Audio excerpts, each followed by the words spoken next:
Ça, c'était l'Amérique latine fin 2022. La plupart des pays étaient à gauche, ici en rose, et seulement quelques-uns à droite en bleu. Et voilà ce que ça donne aujourd'hui. La vague rose, c'est bel et bien fini. On est plutôt sur une vague bleue, voire brune, qui va de la droite à l'extrême droite. Mais du coup, pourquoi l'Amérique latine bascule à droite, voire à l'extrême droite ? Moi c'est Romain, et dans ce format, pourquoi on se pose pas mal de questions que vous vous posez peut-être aussi ou pas. En tout cas, notre but c'est d'expliquer, de donner du contexte sur ce qui se passe dans le monde. Justement là, sur le fait que les pays d'Amérique latine soient de plus en plus gouvernés par la droite, souvent radicale. Dernier exemple en date, la Colombie. Ce week-end, c'est lui, Abelardo de la Espriella, qui a remporté la présidentielle. Il est avocat, novice en politique, surnommé le Tigre et surtout d'extrême droite. Il a battu de justesse son adversaire socialiste. Et ça, c'est l'exemple le plus récent, mais il y en a beaucoup d'autres. En fait, depuis 2022, il y a 8 pays de la région qui ont changé de bord, qui sont passés de la gauche, qui a gouverné parfois pendant des années, à la droite. Ok, mais d'où vient ce basculement ? Bon, on va éviter les généralités, chaque pays a ses spécificités, son propre contexte, mais il y a quand même des phénomènes qui reviennent à chaque élection. 1. L'envie de stabilité.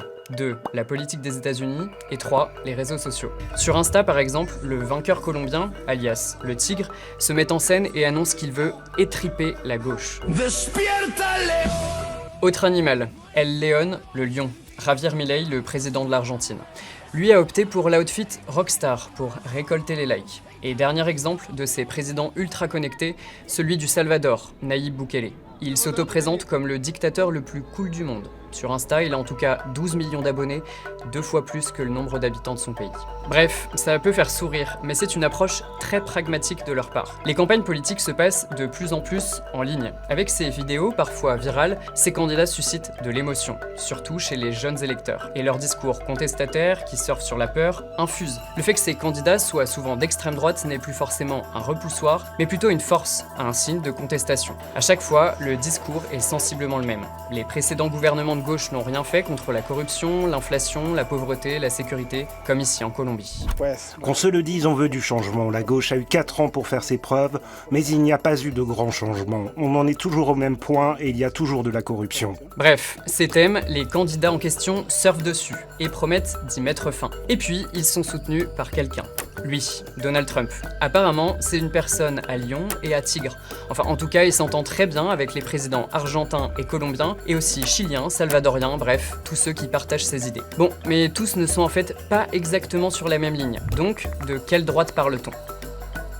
Si on reprend notre carte du début, il faut un peu nuancer les couleurs. Il y a d'abord l'extrême droite, Javier Milei en Argentine par exemple, mais aussi la droite radicale et la droite conservatrice traditionnelle. À gauche, il y a aussi une sacrée différence entre le Brésil et la dictature vénézuélienne par exemple. Ok, mais concrètement, qu'est-ce que ça veut dire pour ces courants de droite ? Prenons l'Argentine, dont Javier Milei est président depuis fin 2023. Il est d'extrême droite, ça on le sait déjà, et il est surtout ultra-libéral. Ces Argentins qu'on voit manifester s'opposent par exemple à sa dérégulation du marché du travail, avec l'augmentation du temps de travail et aussi la réduction des droits des syndicats. Autre mesure drastique, les coupes massives dans les dépenses publiques et la suppression de la moitié des ministères du pays. Parce que ce qui l'obsède, c'est le budget. Ces coupes, elles ont mis 200 000 Argentins au chômage. Mais il défend son action. Il a réduit l'inflation et rétabli l'équilibre budgétaire. Autre exemple, Keiko Fujimori, probable future présidente du Pérou. Elle est aussi d'extrême droite, mais pas forcément sur la même ligne. Son père, c'est lui, Alberto Fujimori, un ancien dictateur condamné pour crimes contre l'humanité. Même si elle a reconnu certains des crimes de son père, elle reste fidèle à son héritage. Elle a davantage fait campagne sur la sécurité. Ses promesses, la fermeture des frontières et l'obligation pour les détenus de payer leur nourriture.